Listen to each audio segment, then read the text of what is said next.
masasabi ko sa mga katulad ninyo na alam mo yung feeling na hindi ka maaabot, yung feeling na ang layo-layo mo tapos Narinig namin, si OVP pupunta dito.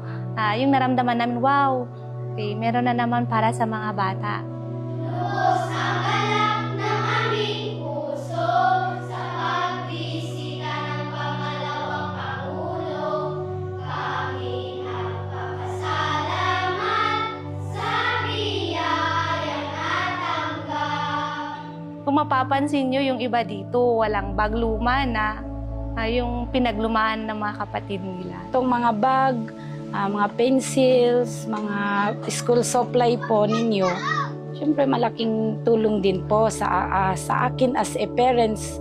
Siyempre sa hirap ba naman ng buhay ngayon, lahat na lang binabudget mo. Salamat sa inyo sa malasakit at pagmamahal. Ito'y nagsisilbing gabay sa aming pag-aaral.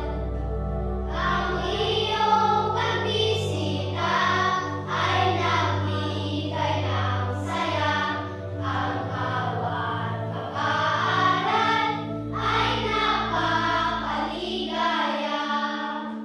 Sa pagbabago na iyong proyekto, muli ka at inubad mo. Ikaw ang aming inspirasyon sa harapan ng iyong pasyon.